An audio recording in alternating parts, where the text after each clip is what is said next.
ایک انگریز خاتون نے مجھ سے ایک سوال کیا. یہ جو غیر مسلم اسلام پہ اعتراضات کرتے ہیں نا, ان کے اعتراضات انہی چند چیزوں کے گرد گھوم رہے ہوتے ہیں. 4 شادیاں, کم عمر بچی سے نکاح, اور وہ باندیوں سے ریلیشن, اور جہاد. بس یہ 5-6 چیزیں جن کے 1400 سال سے علماء جواب دیتے دیتے دیتے دیتے مطمئن کرتے ہیں, مگر یہ شاید مطمئن ہونا چاہتے نہیں ہیں. تو ایک عیسائی خاتون تھی انگلینڈ سے, انہوں نے سوال پوچھا اسکائپ پہ کہ محمد صلی اللہ علیہ وسلم نے حضرت عائشہ سے شادی کی, آپ کی عمر اتنی تھی, ان کی عمر اتنی تھی, یہ کیا ہے؟ یہ تو عیاشی ہے, معاذ اللہ. معاذ اللہ تو میں کہہ رہا ہوں, اس نے نہیں کہا تھا. اس نے کہا مجھے اس اشکال کا جواب مل جائے تو میں مسلمان ہونے کے لیے تیار ہوں.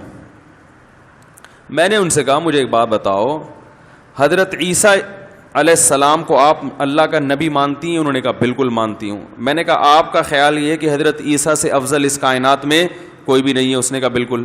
میں نے کہا آپ کی عمر 9 سال ہو اور بالغ ہو چکی ہوں آپ, اور عیسیٰ ابن مریم آپ کو نکاح کا پیغام بھیجیں, اور آپ کو یہ بتایا کہ پیغمبروں کی صحت, پیغمبر کمزور نہیں ہوتے, وہ 60 سال میں بھی صحت مند ہوتے ہیں. پیغمبر اپنے وقت میں سب سے خوبصورت ترین انسان ہوتے ہیں جو اس وقت میں, ہر لحاظ سے اللہ نے پیغمبروں کو کامل بنایا ہوتا ہے. میں نے کہا آپ کا حضرت عیسیٰ پہ ایمان بھی ہو, جس کا ایمان نہیں ہے اس سے تو ہم بات نہیں کر رہے نا.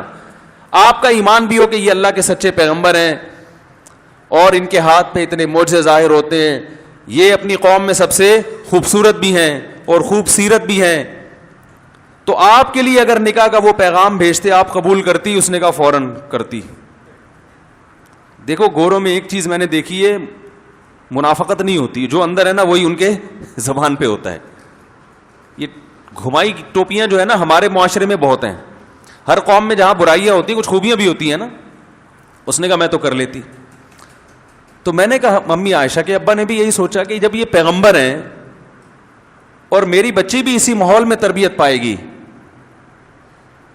اسلام میں اللہ نے اتنا حسن, اتنی خوبصورتی رکھی ہے کہ جو اسلامی ماحول میں ایک دفعہ گزرتا ہے وہ اسلام کے علاوہ کسی چیز کو پسند کر ہی نہیں سکتا. تو میں نے کہا جب وہ بھی خوش اور ساری زندگی انہوں نے خوشی کے ایام میں گزارے, تو پھر کسی تیسرے کو تکلیف کیوں ہو رہی ہے؟ تو الحمدللہ وہ قائل ہو گئی. اسلام قبول کیا نہیں کیا اس کا مجھے علم نہیں ہے, اور میرا کوئی رابطہ نہیں ہو ان سے, لیکن وہ اس نے مان لیا کہ ہاں یہ جواب درست ہے.